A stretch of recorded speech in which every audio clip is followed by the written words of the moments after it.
नमस्कार, मैं अनूप भार्गव प्रभा खेतान फाउंडेशन और झिलमिल अमेरिका की तरफ से आपका स्वागत करता हूं। आज हमें खुशी है कि हमारे बीच में एक बहुत ही खास हस्ती, शख्सियत यतीन्द्र मिश्रा जी हमारे बीच में उपस्थित हैं। यतीन्द्र जी, आपका स्वागत है। बहुत बहुत नमस्कार। धन्यवाद अनूप जी, बहुत धन्यवाद New York film Prabha Khetan foundation. तो यतीन्द्र, हम शुरुआत कर रहे हैं उससे पहले मैं यतीन्द्र जी का एक संक्षिप्त परिचय देना चाहूंगा। यतीन्द्र जी कवि, लेखक, संपादक, संगीत और फिल्म के विशेषज्ञ, जानकार, रसिक श्रोता, रसिक और सजग श्रोता मैं कहूंगा रहे हैं। आपका जन्म अयोध्या के राज परिवार में 12 अप्रैल 1977 में आपका जन्म हुआ। आप राज परिवार की 8वीं पीढ़ी से संबंध रखते हैं। आपकी प्रारंभिक शिक्षा फैजाबाद में हुई, केंद्रीय विद्यालय में।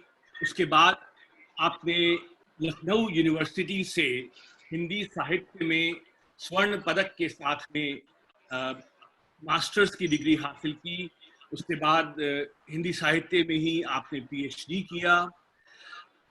19 बरस की बाली उम्र में आपका पहला कविता संग्रह यदा कदा किताब घर से प्रकाशित हुआ 1997 में।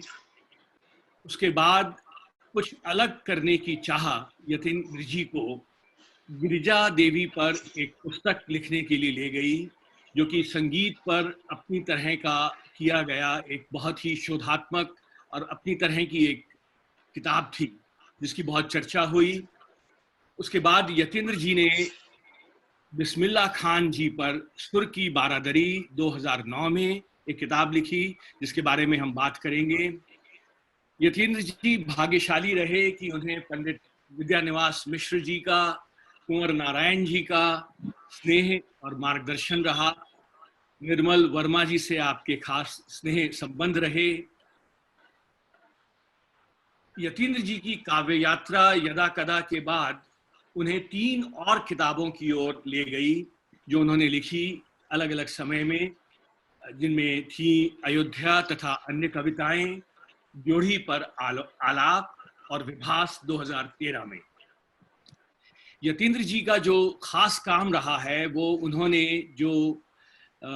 जो खास हस्तियां रही हैं, जैसे कि सोनल मानसिंह पे उनकी किताब आई 2007 में देवप्रिया के नाम से।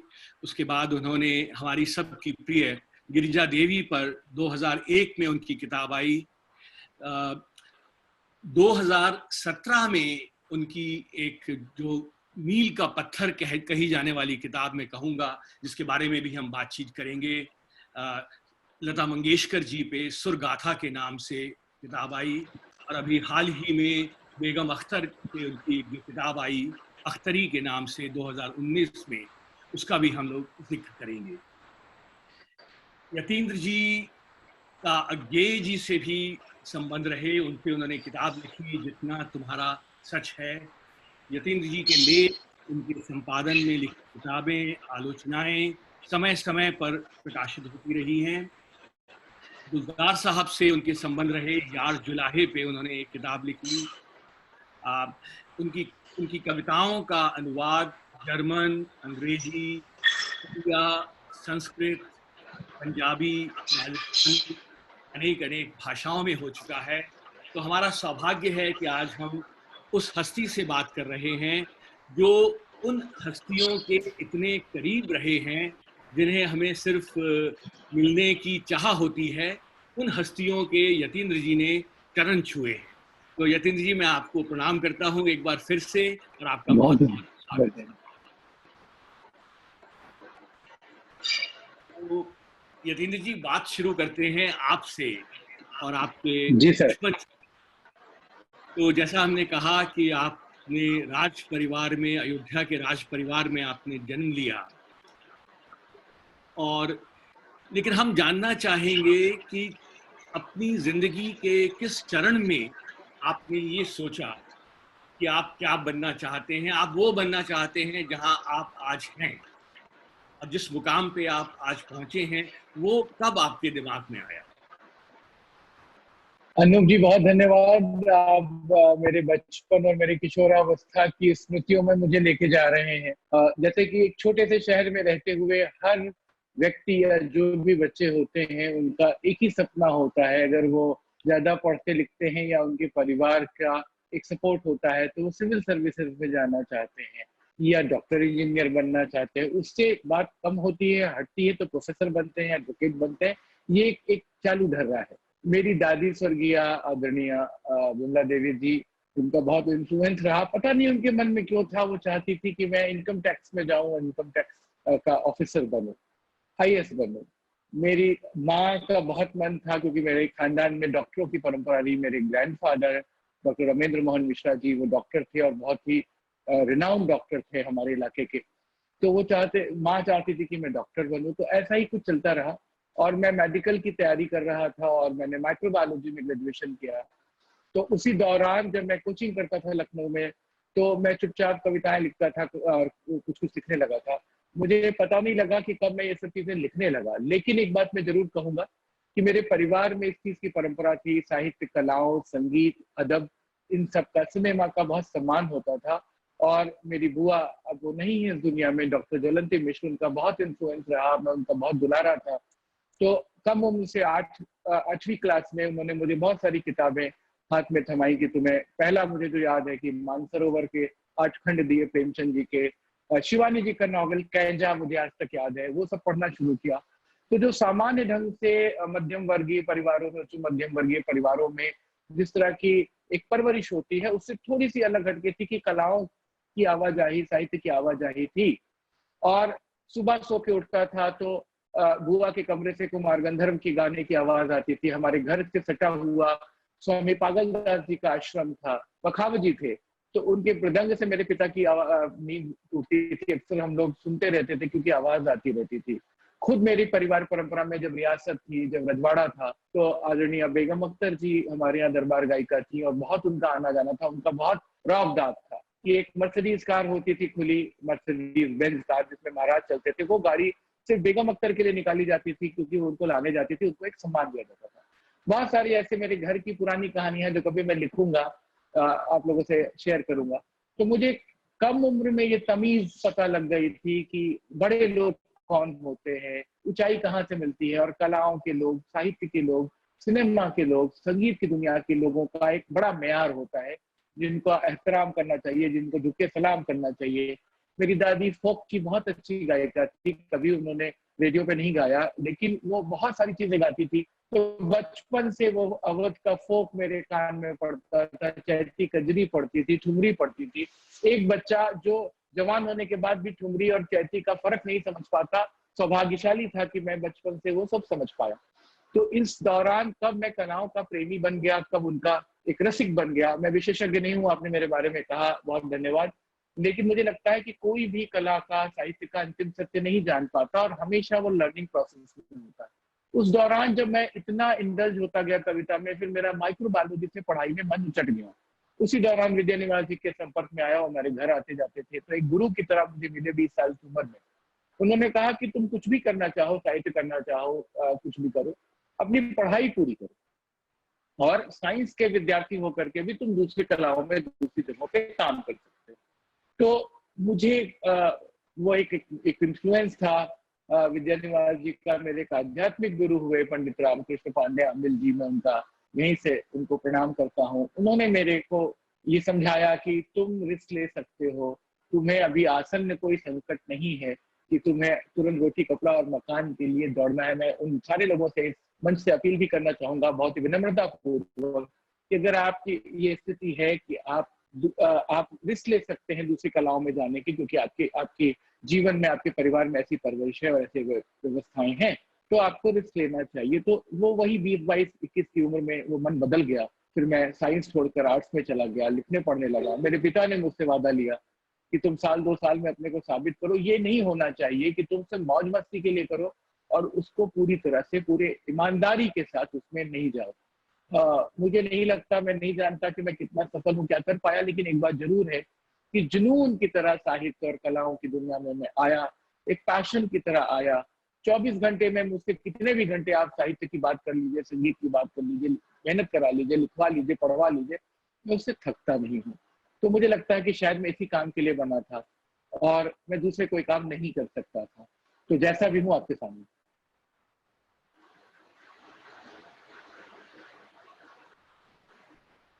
आपकी आवाज मुझे नहीं आ रही है। नहीं, जी। बहुत बहुत बहुत अच्छे यतीन्द्र जी। तो चलिए अब हम आगे बढ़ते हैं। आपकी कविता पर तो हम बाद में आएंगे आपकी, लेकिन जो आपकी पहली किताब जिसने आपको पहचान दी, मेरे ख्याल से वो गिरिजा देवी पर थी। जी। तो गिरिजा देवी जी को जब हम याद करते हैं तो मैं उनसे भी, मुझे भी सौभाग्य मिला है उनसे मिलने का। तो जो सर। एक जी। मूर्ति हमारे चेहरे पर आती है वो एक सरस्वती माँ की एक एक प्रति हमें दिखाई देती है गिरिजा देवी जी में। तो उनके बारे में कुछ बताइए और ये भी बताइए कि कैसे आपने उनके बारे में किताब लिखने की आपको कैसे प्रेरणा मिली? जिस दौरान मैं विद्यानिवास जी के संपर्क में था, मेरा बनारस आना जाना बहुत होता था। बनारस में उस समय, इस समय जो हमारे सचिव हैं श्री अवनीश अवस्थी जी, IAS ऑफिसर हैं, बहुत ही ईमानदार और बड़े ऑफिसर हैं। उस समय जी बनारस के वो DM होते थे और मालिनी अवस्थी जी उनकी पत्नी, दोनों साथ वहां रहते थे। तो मालिनी जी और अवनीश जी से बहुत ही पारिवारिक संबंध थे, तो उनके घर आना जाना होता था। तो जब मैं बनारस जाता था पंडित जी के पास, तो उनके पास भी जाता था। तो एक दिन मालिनी जी मुझे ले गई अपा जी से मिलाने, गिरजा देवी थी कि चलो तुम्हें मिला के लाते हैं। और मैं उनके यहाँ गया और जिस तरह का परिवेश था, वो बैठी थी सफेद साड़ी में, बाल खोले हुए, और अपनी शिष्याओं को रियाज करा रही थी। मैं भी वहां बैठ गया। संगीत का डूबा हुआ व्यक्ति था, थोड़ा सा उसमें दर्द भी था टूटा हुआ, क्योंकि 1 वर्ष पूर्व मेरी दादी दिवंगत हुई थी। तो वो कहीं से मैं उनको, उनके संगीत को कहीं से मिस करता था। गिरजा देवी को गाते सुना तो एक तरीके की कैथारसिस हुई वहां पे। 97 की बात है, 98 की। तो कहीं से वो जुड़ाव हो गया और बहुत ही भली महिला, दादी नानी की तरह, बहुत ही सहृदय, प्रेम करने वाली, बड़े पुचकार के बात करने वाली। तो उनसे जब जुड़ाव हुआ तो मैंने उनसे कुछ कविताएं लिखी। एक ICCR की एक मैगजीन उस जमाने में आती थी, गगनांचल, अभी भी आती है।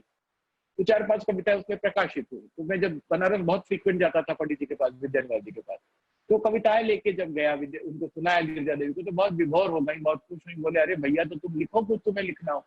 तो वो एक जल्दी ऐसे एक बात शुरू हो गई और मैं अपना एक रिकॉर्डर लेके जाता था। 20 साल की उम्र थी, तमीज भी नहीं पता थी कि क्या कजरी होती है, क्या चहती होती है, चीजें कानों में पड़ती थी, सुनता था, बड़े लोगों से समझने का प्रयास करता था, खुद उनसे पूछता था। शुरू से मेरी ये आदत रही कि मैंने हमेशा प्राइमरी सोर्सेज के ऊपर काम किया है, कभी सेकेंडरी इंफॉर्मेशन पे काम नहीं किया।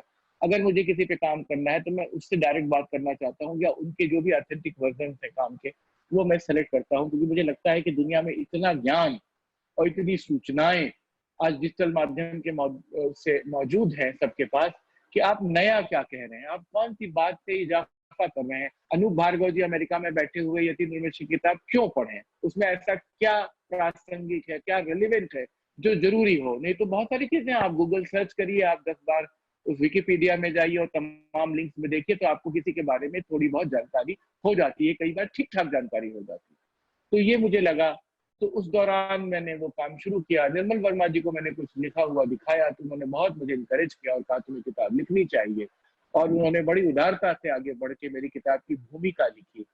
और जब वो किताब प्रकाशित हुई, बहुत मकबूल हुई, तो कुंवर नारायण जी ने रूपा एंड कंपनी के मेहरा साहब को, के मेहरा साहब के पास जाके कहा कि मैं आपसे एक निवेदन करने आया हूँ। मुझे लेके गए थे, वो मुझे भूलता नहीं है, सन 2004 की बात है। तो उन्होंने कहा बताएं कुंवर जी, हम तो आपकी कविताएं छापने के लिए इतने दिनों से चाह रहे हैं। बोले मैं अपने लिए नहीं आया हूँ, मैं अपने शिष्य के लिए आया हूँ, अगर आप कुछ मेरी मदद कर सकते हैं तो गिरजा का अंग्रेजी अनुवाद कराएं और उसे प्रकाशित करें, क्योंकि मैं चाहता हूँ कि ज्यादा बड़े समुदाय में जाए, क्योंकि इस बच्चे ने बहुत मेहनत से काम किया।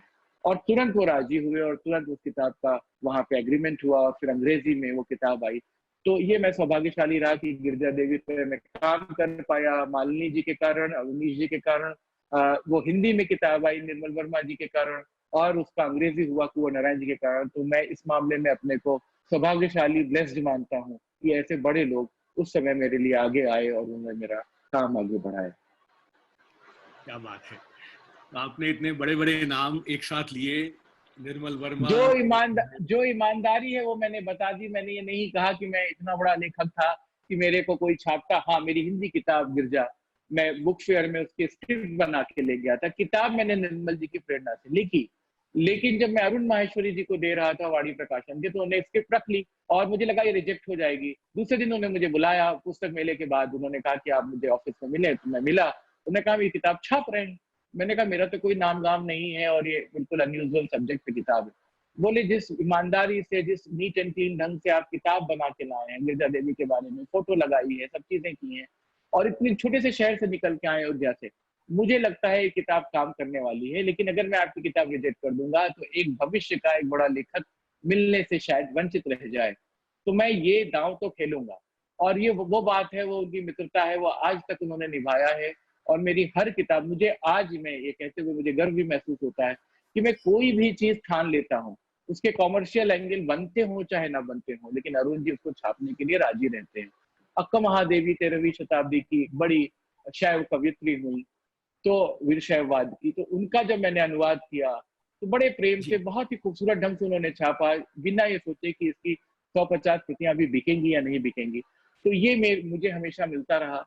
और शुरुआती दौर में इन लोगों ने मुझे आगे बढ़ाने का बहुत काम किया। नहीं, आपने सही कहा कि जो कमर्शियल सक्सेस है उसके बारे में अगर आप सोचकर ही लिखें तो वो आप लिख नहीं पाएंगे जो लिखना चाहिए।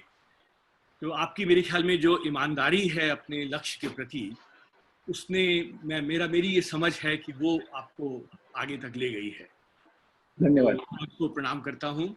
और धन्यवाद सर। चलिए अब हम आगे बढ़ते हैं। आपका जो, जिसके लिए आपको मैं कहना चाहूँगा कि आने वाली पीढ़ियाँ आपको याद रखेंगी, जो लता मंगेशकर जी के साथ आपने एक ऐतिहासिक काम किया है। तो श्रोताओं को बता दें और मुझे आप करेक्ट कीजिएगा अगर मैं गलत कह रहा हूँ, कि करीब 6 बरस का समय आपने उनके साथ बिताया। उनके जी। साथ साक्षात्कार, घंटों साक्षात्कार आपने उनके लिए, और उनके साथ आपने कुछ ऐसी बातें निकाली जो कि अभी तक लता मंगेशकर जी को भी याद नहीं थी और पढ़ने वालों को तो निश्चित रूप से पता नहीं थी। तो एक बहुत ही ऐतिहासिक जो काम आपने 600 से अधिक पृष्ठों की जो किताब आपने लिखी है सुरगाथा के नाम से, तो मैं कहूँगा कि उसके बाद कुछ बच नहीं जाता कि जो लता मंगेशकर जी से पूछा ना गया हो और पूछना रह गया हो। तो उसके बारे में जरा हमें बताइए कि किस तरह से उसकी शुरुआत हुई, लता मंगेशकर जी से आपका आपका परिचय कैसे हुआ, किस तरह से आपने उसकी शुरुआत की। तो आपने बहुत प्यार से याद किया, बड़ी उदारता से कह रहे हैं, लेकिन मुझे लगता है कि अभी लता जी या आशा जी या बड़े लोग जितने भी हैं, वो अभी अनएक्सप्लोर्ड हैं। अभी भी उनको, उनसे बहुत बातें की जा सकती हैं। अभी लता जी के बारे में इतना कुछ जाना जा सकता है। मैंने किसी इंटरव्यू में भी कहा था कि लता जी पे तो जैसे हजारी प्रसाद द्विवेदी संचयन है, जैसे निराला संचयन है, जैसे विजय निवास मिश्र संचयन है, रामविलास शर्मा संचयन है, कि 10-10, 12-12 वॉल्यूम की किताबें हैं, ऐसे लता जी पर तमाम लोगों पे काम हो सकता है। क्योंकि एक किताब आप उनका सिर्फ नौशाद के साथ लिख सकते हैं, एक किताब सिर्फ आप उनका रोशन साहब के साथ लिख सकते हैं, एक किताब सिर्फ आप एस डी बर्मन के साथ काम पे लिख सकते हैं। इतना वास्ट कैनवास पे काम है। मैंने जी। उसको कैप्सुलेट करने का काम किया, उसको कम करने का काम किया कि जितने कम में मैं समझा सकूं। हमारा पारिवारिक संबंध था, मैं सौभाग्यशाली हूँ कि हमारे परिवार से जुड़ी हुई थी लता जी, और मैं उन पर किताब लिखना चाहता था। मैं उनसे कहता था तो हंस के टाल देती थी कि बेटा ठीक है, कभी बात करेंगे। उनको लगता रहा होगा कि जैसे तमाम सारे फैन है वैसे ये भी एक फैन है।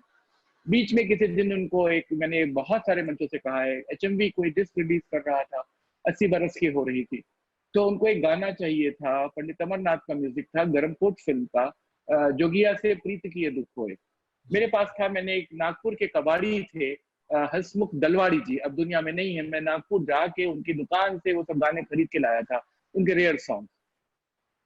तो एक दिन उनका फोन आया कि बेटा वो मेरे पास, तुम्हें याद नहीं होगा, तुम्हारे पिता का जन्म भी नहीं हुआ होगा, उस जमाने की फिल्म है, मैं गाना ढूंढ लिया, एचएमवी के पास भी नहीं। मैंने कहा बताएं मुझे। बोले गरम कोट। तो मैंने कहा गरम कोट के सारे गाने मेरे पास है। बोले कौन कौन से गाने हैं? तो मैंने गाने सारे बता दिए कि नन्ना मेरा डोले डोले अगनैया, जोगिया से पीती दुख हो, सारा बताया। खुश हो गई, बोली तुम्हारे पास है? मैंने कहा है। कैसे मुझे मिलेगा? तो मैंने कहा मैं कल भेजता हूँ। तो मैंने उसका एक MP3 और एक CD बना करके सारे रिकॉर्ड होकर के कुरियर कर दिया। जब उनको हासिल हो गया तो उनका फोन आया कि मैं बहुत खुश हूँ, इतने दिन बाद ये सारे गाने सुने, और तुम जो बात करना चाहते हो बताओ, मेरा सेक्रेटरी है, तुम्हें सब नंबर वंबर दे देगा कैसे क्या बात करनी है।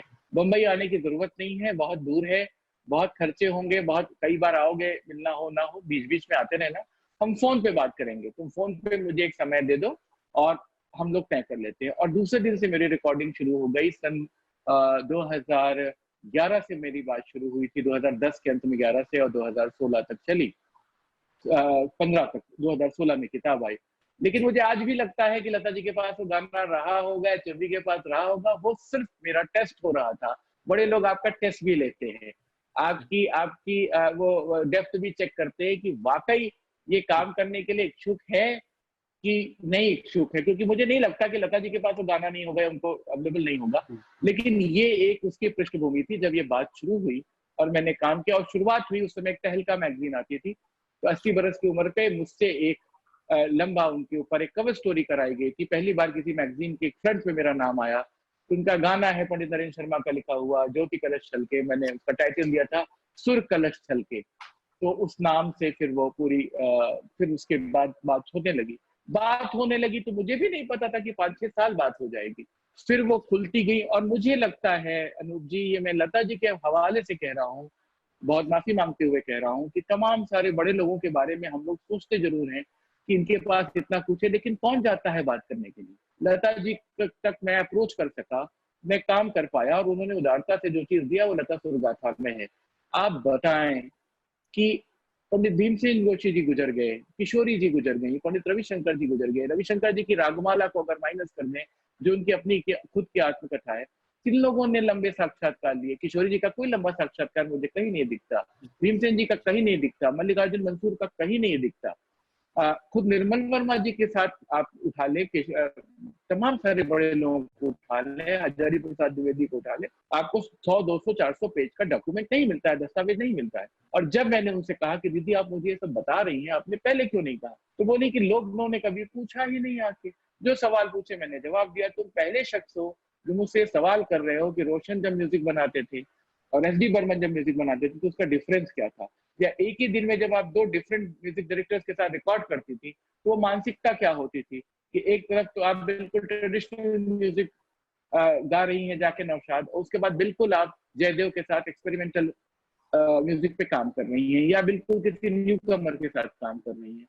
मैं क्योंकि उनका एक दीवाना, अतिरेकी, पागल प्रशंसक था, तो मैं जूझा रहा। और ये सच मानिए उस किताब ने मुझे बहुत मकबूलियत दी, ईश्वर की कृपा है, लता मंगेशकर के संगीत प्रेमियों की कृपा है कि उन्होंने इतना पढ़ा।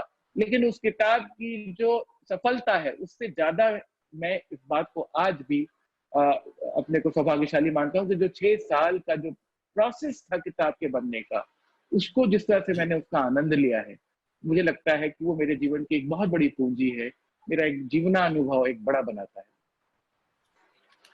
बहुत बहुत अच्छे। तो लता जी की जब बात करते हैं तो मैं कहूँगा कि वो एक ऐसी शख्सियत हैं जिनके बारे में ये तय करना मुश्किल है कि वो हमारा अतीत हैं, वर्तमान हैं या भविष्य हैं। पीढ़ियाँ उनके साथ बड़ी हुई हैं, उनकी पूजा करते हुए, उनकी आराधना करते हुए। अगर हम भारत को एक शरीर माने तो लता जी उसकी आत्मा है, एक तरह से जो बसी हुई है अंदर अंदर तक। तो उस आत्मा को आपने जिस तरह से अपने अपने साक्षात्कार में, अपनी टिप्पणियों में, अपनी किताब में जिस खूबसूरती से आपने समेटा है, मैंने उसके कुछ अंश पढ़े हैं, तो उसमें से मैं कुछ कोट करना चाहूँगा और आप उस पर अगर कुछ बोलना चाहें। तो एक बात जो मुझे लगी कि जब आपने उनसे पूछा कि यदि ईश्वर आपसे मोक्ष और संगीत में से एक स्थिति को चुनने को कहें तो वो क्या होगी, और लता जी का जवाब था कि मुझे मेरा संगीत ही चाहिए, मेरा संगीत ही मुझे अंततः जन्म मृत्यु के खेल से मुक्त करेगा। कितनी बड़ी बात कही है उन्होंने। संगीत को उन्होंने तो जिया है एक तरह से, और उसको आपने जिस खूबसूरती से समेटा है, उसके बारे में कुछ और लता जी के बारे में कुछ बताना चाहें, कुछ ऐसी बात जो हमें नहीं मालूम हो। मुझे लगता है कि जितनी बातें बतानी चाहिए, जितनी बातें हो गई, वो सब दर्ज कर दी। अब कुछ बहुत पर्सनल मोमेंट्स होते हैं कि मैं उनसे बात कर रहा हूँ तो कोई बात बात के निकल, या कोई मुझे नसीहत दी, या कोई चीज मैंने बाल सुलभ ढंग से अपने में पूछा, उन्होंने सुधारा। जैसे तमाम सारी गॉसिप मैगजीन उस दौर की तमाम चीजें लिखती थी। बाबूराव पटेल की मैगजीन थी फिल्म इंडिया, उसमें तमाम सारे गॉसिप छपते थे, चीजें आती थी। शमा में कुछ छपा है, फिल्म में है, तो मैंने सब चीजों के नोट्स बना रखे थे, तो मैं एक एक करके बात करता था। तो उन्होंने कहा कि ये ऐसे नहीं हुआ था बरखुरदार, ये ऐसे हुआ था।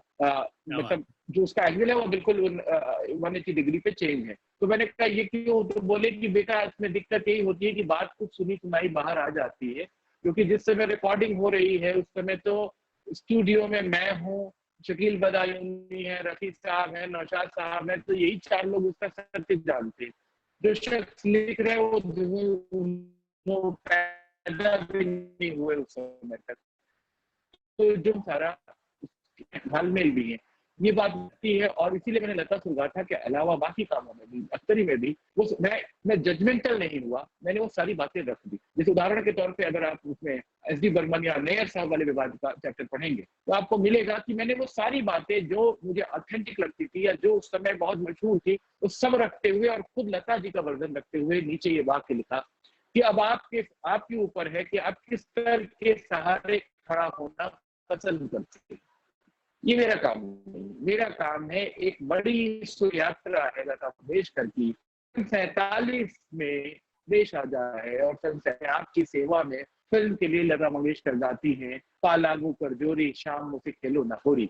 और जितना इस देश की स्वतंत्रता प्राप्ति के बाद विकास की यात्रा है, उतनी ही लता मंगेशकर की विकास की यात्रा है, उतनी ही भारतीय फिल्म संगीत के बनने संवरने की यात्रा है। उसका एक ऐसा socio political subaltern religious study कर सकते हैं, वो मैंने करने की कोशिश की है। एक पढ़े लिखे, एक कनसर के रूप में, एक संगीत प्रेमी के रूप में मैंने सिर्फ उन चीजों को उठाकर रखने की कोशिश की है कि ऐसा हुआ होगा, ऐसा हुआ हो सकता है। बाकी कला का कोई सत्य, अंतिम सत्य नहीं होता।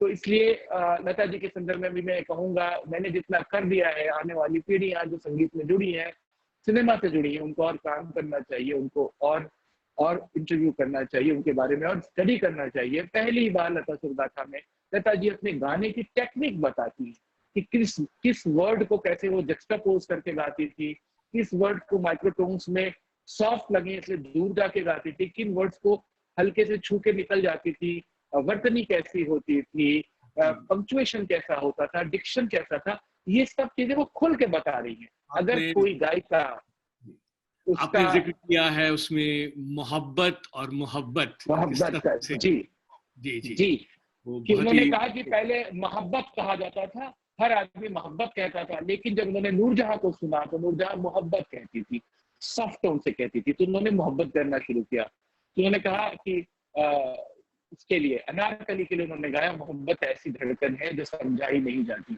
बोली बाद में ट्रेन चल पड़ा कि सब लोग मोहब्बत कहने लगे, मोहब्बत छूट गया। तो वो खुद कहती है कि मैंने और रफी साहब ने, मुकेश भैया ने सैदल साहब को, नूरजहां को टेक्स्ट बुक की तरह पढ़ा है उनके गानों को। ये सब मैं निकालना चाहता था, क्योंकि मैं लता जी को लेकर के बहुत बहुत मतलब स्टडी में बहुत मैं बिलीव कर रहा था। तो मुझे लगता था मुझे कहीं मिलती नहीं थी चीजें, तो जो भी लिखता था वो सुपरफिशियली लिख रहा या बहुत महानता एक पेडेस्टल पे ले जाके खड़ा कर देता। तो मुझे लगा कि कुछ तो काम की बात, कुछ तो तार्किक बात निकल के आए, और जब हम इतने सौभाग्यशाली हैं कि वो हमारे बीच मौजूद हैं, तो ये मेरा बहुत सौभाग्य है कि उन्होंने समय दिया, मैं कोई काम कर पाया। और वो मैंने अपने लिए नहीं किया है, वो तमाम सारे संगीत प्रेमियों के लिए किया है, देश भर के, दुनिया भर के लता मंगेशकर और हिंदी फिल्म संगीत के प्रेमियों के लिए। तो एक यतेंद्र जी, वो मेरा ख्याल है और ये मैंने पढ़ा भी है कि कभी इस किताब को आप ई बुक की तरह लेकर आना चाहेंगे, जिसमें कि आ चुकी है बुक, ये ई बुक में आ चुकी है। वाणी प्रकाशन ने ई बुक में को रिलीज कर दिया 2 साल पहले। और स्टोरी टेल एक ऐप है, उस पे ये ऑडियो बुक में भी आ चुकी है। अच्छा।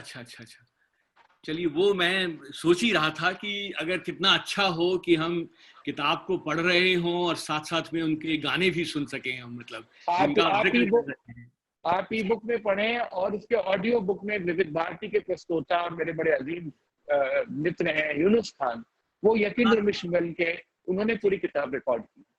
बहुत बहुत बढ़िया, बहुत बढ़िया। चलिए, तो चलिए अब यतीन्द्र जी आगे बढ़ते हैं हम लोग और कुछ बात करें जो आपकी जो ताजा किताब आई है अख्तरी, बेगम अख्तर जी के बारे में।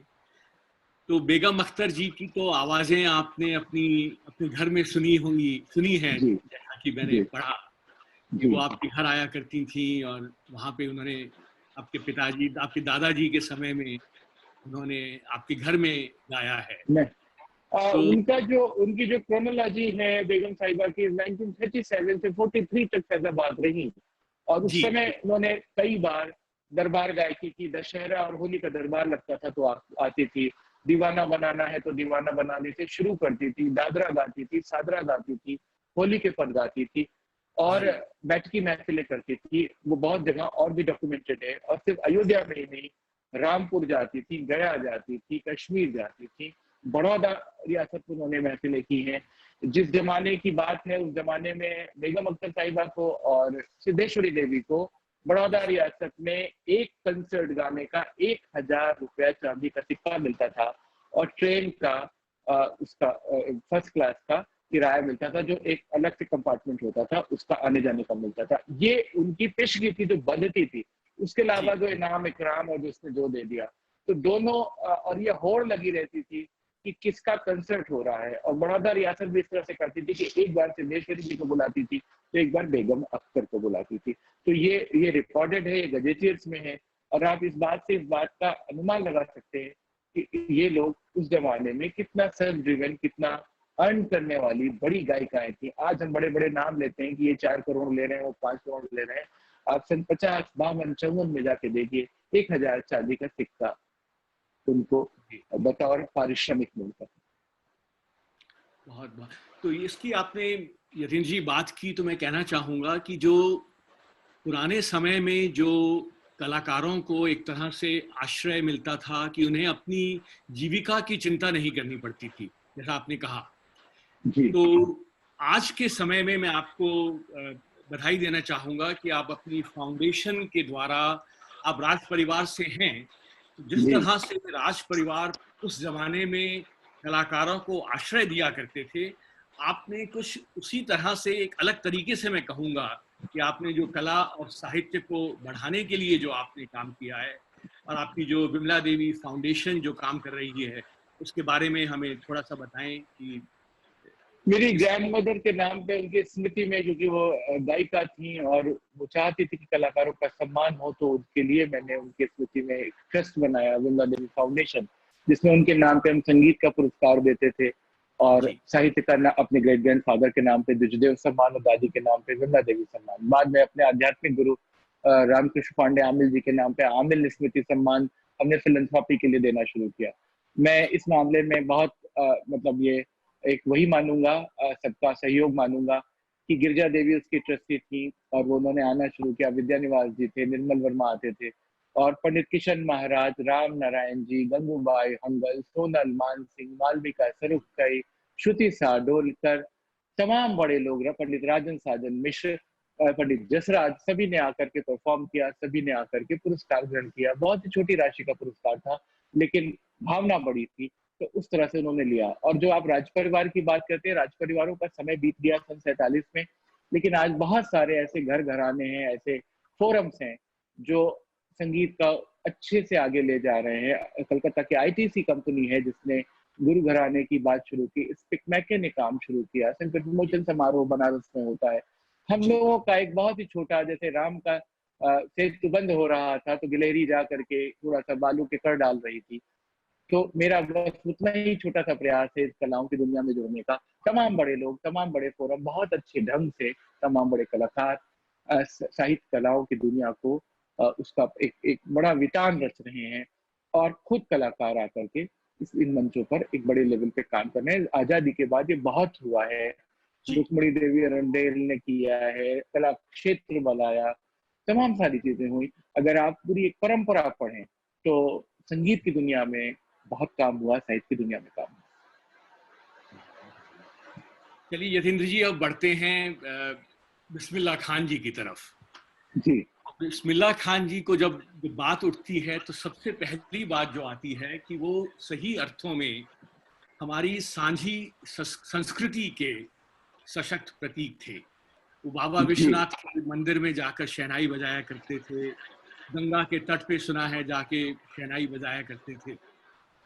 तो जो उनका जो एक व्यक्तित्व था, जो कि जैसा मैंने कहा कि सांझी संस्कृति का एक जीता जागता नमूना था, तो उसके बारे में जरा बताइए कि उनका व्यक्तित्व। बिस्मिल्लाह बिस्मिल्लाह खां जैसा व्यक्ति जिसे बहुत मतलब बिल्कुल एक एक अगर हम परिभाषा करें, गंगा जमुनी तहजीब का एक बड़े प्रतीक हैं।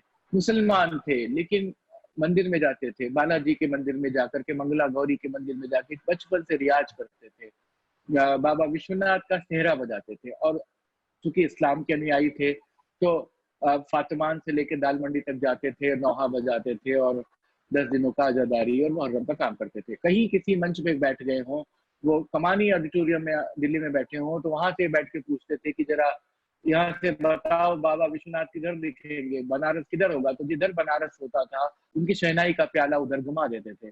इतना जो प्यार से बाबा विश्वनाथ के उसमें निष्णात है, जो गंगा पूजैया के गीत गा रहा है, जो उसी समय अपना नहा कर रहा है, तो दोनों संस्कृतियों में आदान प्रदान किया। उसके बाद भी उनपे कोई छीटाकशी नहीं हुई, उनको कभी काफिर नहीं कहा गया, उनपे कभी कोई हमले नहीं हुए।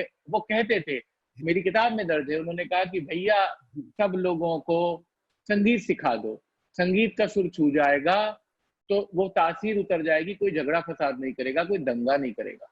तो एक ऐसा व्यक्ति जो कह रहा है और जो सब कुछ पा के बैठे थे। मैं उनके घर जब जाता था तो उस घर में दुनिया भर के पुरस्कार सब चीजें लगी थी, भारत रत्न मिल चुका था, कितनी यूनिवर्सिटीज के डॉक्टरेट सब पढ़े हुए थे। तो मैं जब उनसे पूछता था तो कहते थे कि अभी कुछ नहीं हुआ है, अभी एक सा कायम कर पाया हूँ, षडज कायम कर पाया हूँ, अभी ऋषभ तक जाने के लिए दूसरा जन्म लेना। और आप देखिए अंत में जब वो नहीं रहे, उस समय का अगर दौर याद करिए कि उनके नाक में सुइयां लगी थी और उसके बाद वो लोगों को कजरी सुना रहे थे। एक ऐसा बड़ा व्यक्ति जिसका प्रयाण संगीत में जाते हुए हुआ है।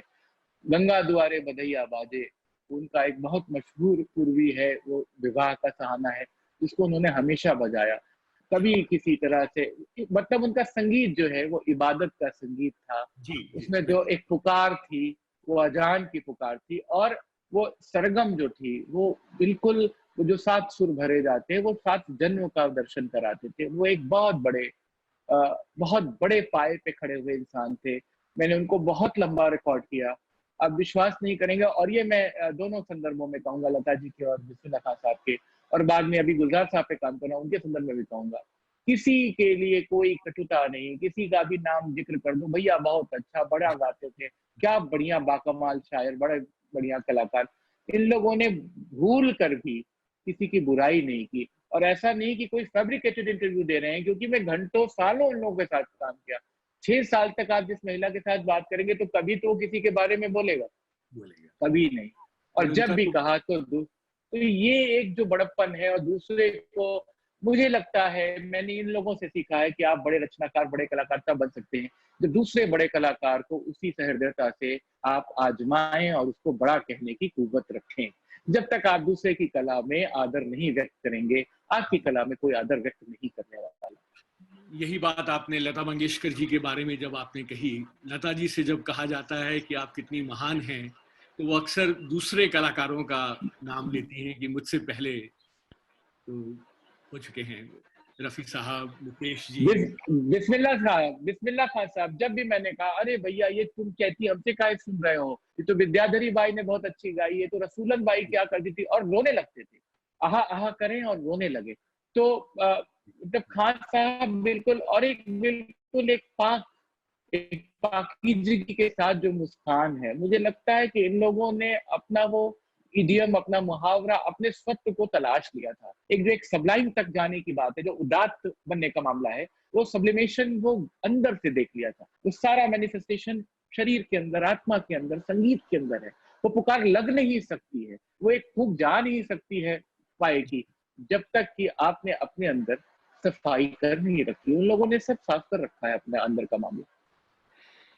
एक आपने बड़ा रोचक किस्सा सुनाया था किसी साक्षात्कार में, बिस्मिल्लाह खान जी का ही, राग बहार और बिहाग के बारे में। जी वो सुनाएंगे हमारे श्रोताओं को? हाँ, बिल्कुल बिल्कुल। उनके इतनी सारी कहानियां हैं। मैंने एक ही दो कहानियां किताब में लिखी कि लोगों को वो जुमलों की किताब में लगने, क्योंकि वो बहुत ही मजाकिया और बहुत ही खुशपसंद व्यक्ति थे। एक बार बम्बई के रेडियो के लिए उनको AIR के लिए रिकॉर्डिंग के लिए बुलाया गया। तो जो स्टेशन डायरेक्टर थे उन्होंने कहा कि खान साहब बिहाग रिकॉर्ड करा दीजिएगा। अच्छा, दिन रात वो कहते भी रिकॉर्डिंग तो किसी भी रात की कभी भी हो जाती थी, क्योंकि टाइम के हिसाब से फिर बाद में उसका वो होता था, प्रसारण होता था। कहे बिल्कुल ठीक है। तो जब वो बैठे दोपहर में, जब उन्होंने बजाना शुरू किया तो उन्होंने कोई दूसरा राग बजा दिया।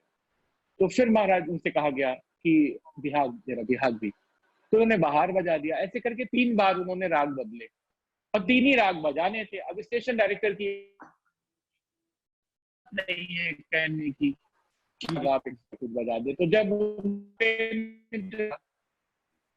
पेमेंट पिलाने लगा और बहुत सुंदर बजाया, तो बोला कि आप बोले कि आपने जाकर करके आया। लेकिन जब सुबह में आया तो मैंने आप भी मांगी खाने नाश्ते, मैंने कहा जलेबी खिला दीजिए, और आपने मुझे लड्डू खिलाया। अब मैं जलेबी मांगता रहा तो कहा कि है नहीं तो मैं लड्डू से काम चला लीजिए। तो अब आप बिहाग नहीं, अब आप बाहर से काम चला लीजिए, अब आपको बिहाग नहीं मिलने वाला। क्या बात है, क्या बात है, क्या बात है। चलिए, तो यतेंद्र जी, अब हमने उन सब के बारे में बातचीत की जो कि जिनसे आपने किताबें लिखी हैं, जिनके बारे में आपने बरसों शोध किया है। अब हम लौटते हैं आपकी तरफ और आपके कवि रूप की तरफ। तो जैसा मैंने कहा कि आपकी पहली किताब 19 बरस की उम्र में यदा कदा के नाम से हुई। उसके बाद आपने 3 किताबें और लिखी कविताओं पर। तो हम चाहेंगे कि हमारे सुनने वालों को अपनी पसंद की एक कविता, जो भी आपका मन करे, वो हमें सुनाएं। बहुत सारी कविताएं हैं। मुझे ये नहीं समझ में आ रहा है कि मैं कौन सी कविता सुनाऊं। एक मेरी नई कविताएं सुना दे रहा हूँ जो किसी संग्रह में नहीं है। कविताएं मैं अभी भी लिखता रहता हूँ, लेकिन अभी बहुत वर्षों से मैंने संग्रह प्रकाशित नहीं किया। जी। ये थोड़ी सी लंबी कविता है, 2-4 मिनट लेगी मुझे लगता है। समय ओपेरा। जी। समय ओपेरा। इतिहास की एक धूल भरी तारीख से उठाता हूं मैं अनगिनत बार बजाई जा चुकी एक मार्मिक धुन। छूते ही जिसको हवा में छिटक जाते हैं चारों ओर शोक गीतों के ढेरों मिसरे। ये धुन, जिसमें कुछ और धुनें भी शामिल हैं, दरअसल सिर्फ संगीत नहीं है, वे अमानवीयता के प्रतिकार की स्थितियां हैं। घुटी और टूटी हुई पिछली कई शताब्दियों के पन्ने पलटने पर जिनमें से एक धीमी लय सुनाई देती है। इन बनती बिगड़ती हुई धुनों से हमें आज भी किसी पीड़ित की आंखें दिखाई देती हैं। ऑश्विट्ज़ कैंप में संत्रास पाए हुए अनेक लोगों के हिलते कांपते हाथ नजर आते हैं, और गुजरती है नाजियों की एक सैन्य इतिहास में की तेज ठक से कोहल भरती। बहुत अच्छे, बहुत अच्छे। ऐसे में बीथोवन सिर्फ संगीत नहीं लगती। ऐसे में बीथोवन, मोजार्ट या शोपेन की लय में कहीं कोई बात सिर्फ संगीत नहीं लगती, बल्कि वह हमारे कष्टों का गीत बन जाती है। और एक धुन की खातिर इस तरह इतिहास के पास जाना मुझे रोमांचित करता है। ये इतिहास और लय की यात्रा मुझ में एक तड़प, एक सोच, एक बेगानापन भरती है, जो हर बार पहले से ज्यादा दुखी करती है, पहले से ज्यादा निराश भी। ये सारी चीजें जो आत्मीय और मार्मिक बखान है सभ्यता के, हमें कितना सहज बना पाते हैं, कितना आत्मीय, कितना करुणा से भरा हुआ। हम धीरे धीरे ये जान चुके होते हैं, किसी धुन की आग को कुरेदने पर कोलोसियम में बजने वाले संगीत, या कभी रोम और पोलैंड के गिरजाघरों की घंटियों में गूंजने वाली शांति प्रार्थनाओं की तरह युद्धबंदियों, शरणार्थियों और मृतकों की चुप्पी ने ले ली है। और आधी दुनिया के इतिहास की रोशनी में खेले जाने वाले तमाम ओपेरा कहीं एक आत्मीय धुन हो गई है। फिर भी कोई कोशिश करे तो समय की उस टूटी हुई सिम्फनी पर आज भी बजाई जा सकती है किसी सिरफिरे की कोई बिसार दी गई धुन, जो बीथोवन की तरह अंधेरे जीवन में शांति और प्यार के भरोसे टिकी रह सकती है देर तक, जो इतिहास की कचहरी में हलफनामा दायर कर सकती है। बहुत बहुत सुंदर यतीन्द्र जी। तो इसमें आपका जो कला और संगीत के प्रति प्रेम है और जो मानवीयता के प्रति आपका दृष्टिकोण है, कितना कितना सुंदरता से आपने इसको बयान किया है इस कविता में। बहुत बहुत धन्यवाद यतीन्द्र जी। और अब हम लोग, यतीन्द्र जी आपने सोनल मानसिंह जी पर भी एक किताब लिखी है, उनके बारे में कुछ बताना चाहेंगे? जी, सोनल जी के साथ वो बड़ी कला विदुषी हमारे समय की नाट्यम और दोस्ता पाई। तो मैंने उनसे की बातचीत, वो पूरी बातचीत के बहाने और बहाने देवप्रिया में वहां ने टेम्पल आर्ट्स, भरतनाट्यम की परंपरा, देवदासी परंपरा, कैसे पहले गोटीपुआ डांस होता था, कैसे मंदिरों में सदिर होता था, क्रॉस कनेक्शन क्या है दो राज्यों में काम का, उड़ीसा वर्सेस साउथ का मामला क्या है, तंजौर स्कूल ऑफ आर्ट क्या है। तो इस तरह की तमाम चीजों पर मैंने उनसे लंबी बातचीत की, उनके नृत्य नाटिकाओं पे बात की, उनके अपने विचार जाने, और वो किताब लिखी गई।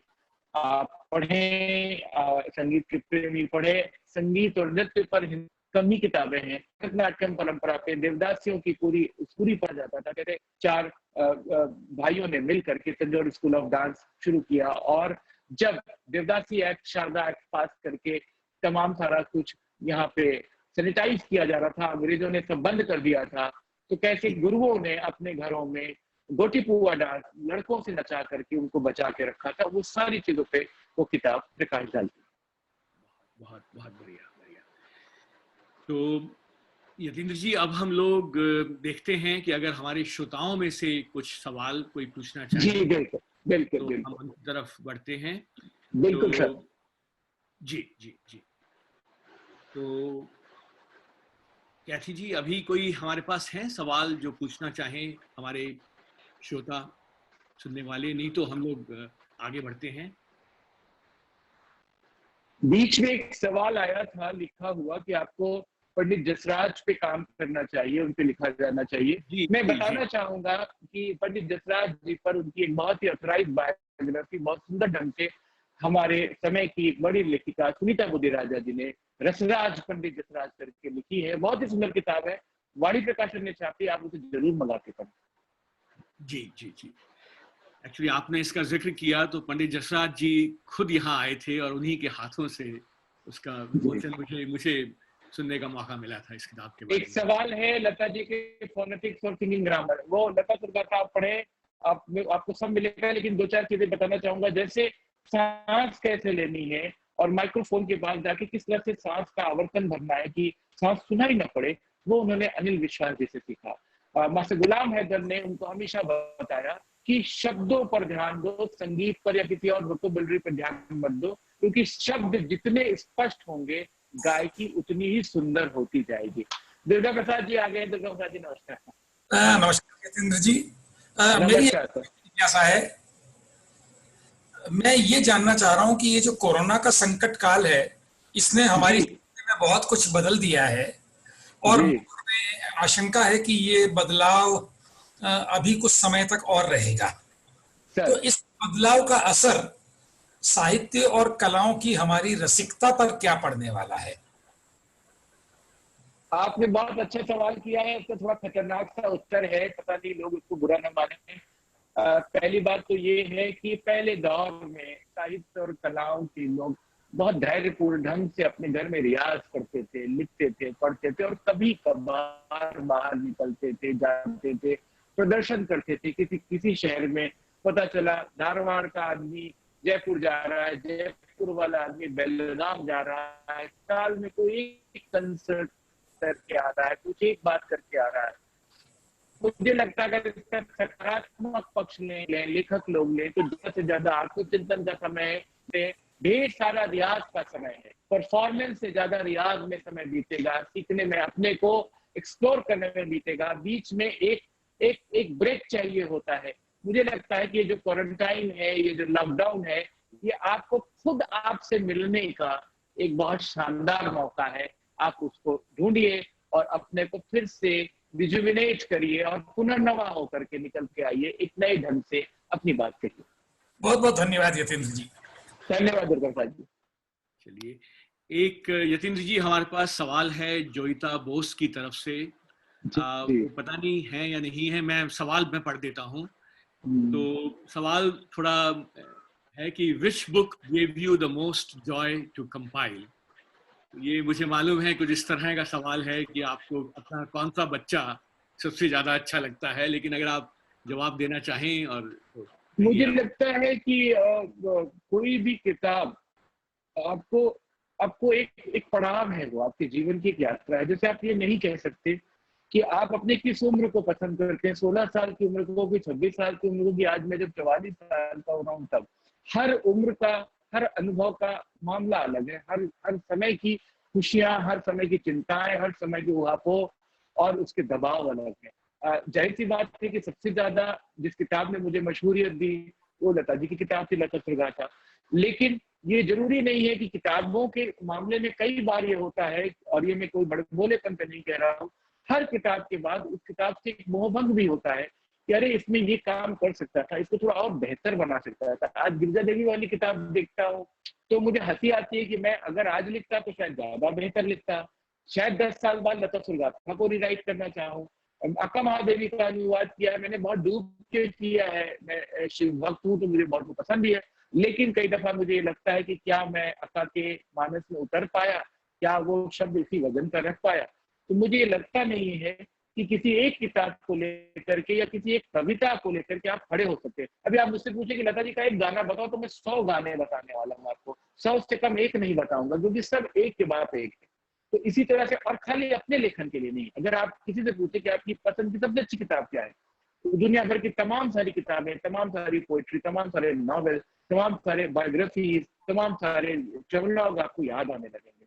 तो इसको कोई चालाकी ना समझे, मुझे सारी किताबें पसंद है। और ये मैं जरूर चाहूंगा कि जो मेरी किताबें कम पढ़ी गई, कम पसंद की गई हैं, जैसे खुद अक्का महादेवी का अनुवाद शायद कम लोगों ने पढ़ा होगा, हिंदी सिनेमा की म्यूजिक पे एक हमसफर किताब लिखी थी जिसमें पूरी फिल्म म्यूजिकोलॉजी मैंने क्लासिकल म्यूजिक के साथ पूरी डिटेलिंग की थी। तो मुझे लगता है कि वो भी पढ़ी जाए और उस पर भी बात हो। घूम फिर के लता सुरगाथा की बात होती है, अंतरी की बात होती है, बिस्मिल्लाह खान की बात होती है। शायद दूसरे काम भी मैंने किए हैं, मेहनत से किए हैं। फैजाबाद शहरनामा लिखा है मैंने, पूरा इतिहास लिखा है। मैं इतिहासकार नहीं हूँ, लेकिन इतिहास की चीजें पढ़ते हुए मैंने उसमें बहुत सारी मेहनत की। एक एक स्पॉट पे गया और एक बिल प्रकार की तरह, एक अन्वेषण की तरह मैंने डिटेलिंग, मैंने लिखा। ये मैं नहीं जानता कि मेरा काम कैसा है, लेकिन अपनी हर किताब में जब उठाता हूँ रस मिलता है कुछ करने की। जी जी। We'll take just one more question. जी, आपको सुनाई नहीं पड़ रहा जी? हाँ, नहीं, थोड़ी आवाज आपकी थोड़ी सी कट कट के आ रही है, लेकिन सुन पा रहे हैं। तो आई थिंक कमलेश कुमार दीवान जी हमारे बीच में हैं। मेरी आवाज थोड़ी कट कट क्या? आपकी यतीन्द्र जी जी जी कट के आ रही है। अगर मेरी आवाज कट के आ रही है। अब थोड़ी ठीक आ रही है। अभी ठीक है, अभी ठीक हुई कुछ? जी, अभी ठीक है सर? जी जी जी जी। अभी आवाज मेरी ठीक आ रही है आपको? थोड़ी सी ठीक है, थोड़ी सी बेहतर है जी। चलिए, कमलेश कुमार दीवान जी आपको सवाल पूछना चाहेंगे यतीन्द्र जी से? कमलेश जी भारत से हमें कॉल कर रहे हैं। जी जी कमलेश जी बताइए बताइए। आपकी आवाज नहीं आ रही है। कमलेश जी की आवाज नहीं आ रही।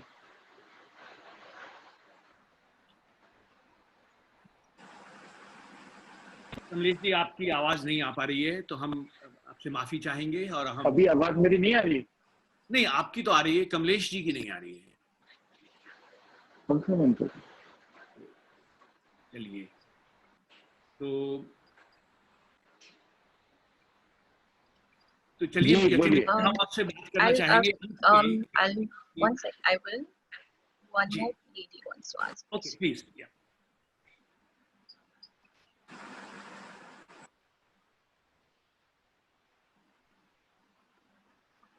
शार्दुला नौगजा सिंगापुर से हमारे बीच में हैं।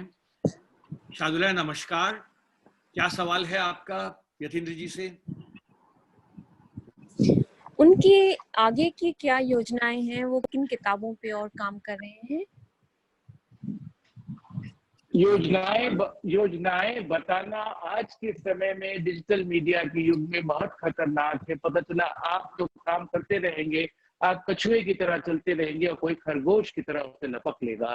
तो ये बताना बहुत मुश्किल है। जो बिल्कुल सामने काम है वो गिरधर साहब की बायोग्राफी, उनके जीवन, उनके काम पर एक लंबी किताब की योजना है जो मैं कर रहा हूँ। और उसके साथ अलग से वो काम 10-12 सालों से चल रहा है। उसके अलावा लखनऊ घराने के कथक के मूर्धन्य कलाकार पद्म विभूषण पंडित बिरजू महाराज जी से कथक परंपरा पे लंबी बातचीत कर रहा हूँ। तो वो कभी एक बड़ी डायलॉग के रूप में सामने आएगी। बाकी कुछ और चीजें हैं जो शायद मैं यहाँ पे कहना मतलब मुझे लगता है कि कहना नहीं चाहिए। अभी पक रही हैं और कभी सामने आएंगी तो जरूर किसी कलम में बताऊंगा। बहुत बहुत शुक्रिया। बहुत धन्यवाद श्रद्धा जी। धन्यवाद यतीन्द्र जी। तो अब आखिरी 2 मिनट में आपके लिए, जो आप जिस बारे में भी आप बात करना चाहें, आपका मंच आपके नाम।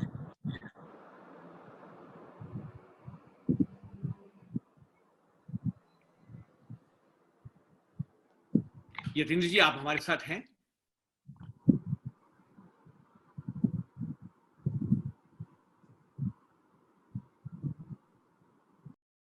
हाँ यतीन्द्र जी, आप हमारे साथ हैं? आपकी आवाज नहीं आ रही है। आप शायद अपने आप को म्यूट कर दिया है आपने। हाँ, वो होस्ट ही कर रहे हैं मैंने। अच्छा, नहीं, अब आपकी आवाज आ रही है यतीन्द्र जी। तो चलिए हाँ, आखिरी 2 मिनट जो आप जिसके जी, बारे जी, में जो भी बात करना चाहें आपके।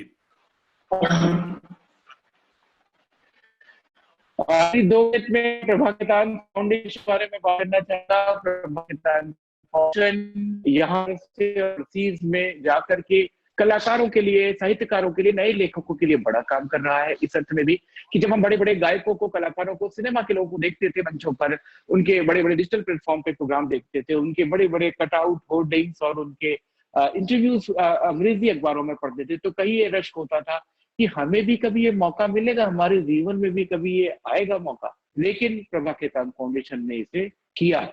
मैं तमाम जगहों पर जाकर कलम करके आया और पीछे से मैंने देखा कि बड़े बड़े अंग्रेजी के अखबारों के पूरे पूरे पन्ने पे इंटरव्यू छपा हुआ है, आपकी फोटो छपी हुई, आपको एक बिल्कुल सेलिब्रिटी की तरह आपको वहां पर इस्तेमाल किया गया। और सिर्फ मेरी ही नहीं, मुझसे भी बहुत सारे जूनियर लेखकों को, और एक किताब को लेकर पूरे देश की परिक्रमा कराने से आपका एक बड़ा पाठक वर्ग बनता है।